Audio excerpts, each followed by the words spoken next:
Good morning and welcome to Between the Covers. My name is Jeffrey Yorio and I am your host, and I thank you for your time and your ear. Today's reading is from the book Wicked Sisters by Sasha Welter.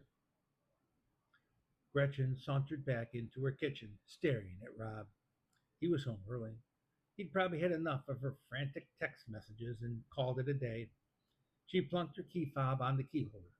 They can't find an issue with the car or the remote starter.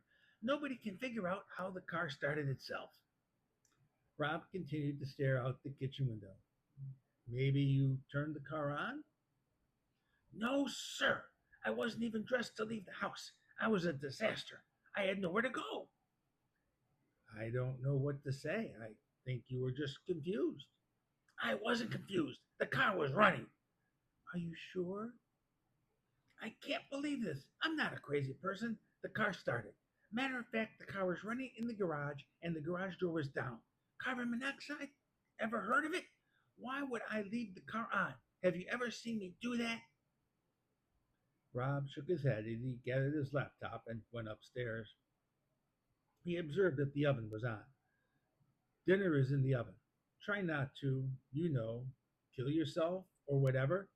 Are you serious right now? She yelled after him. She grabbed a wine glass. It was definitely time for a drink. She glanced at her phone as an email popped up.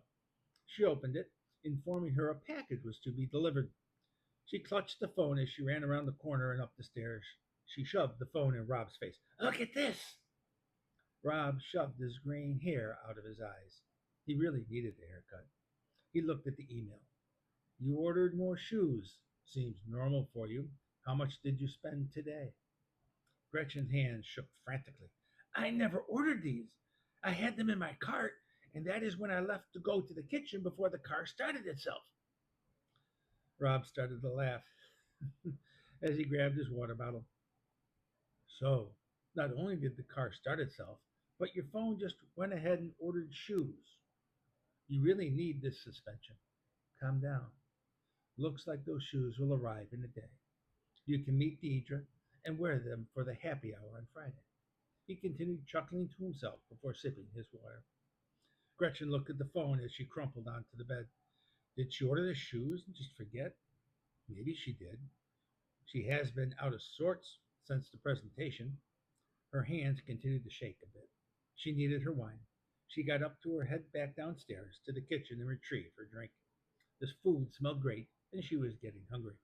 She sat in front of the TV trying to find something to watch. She looked down at her phone. It was Deidre. She responded to the text, asking if they could meet up for dinner. The invite was accepted.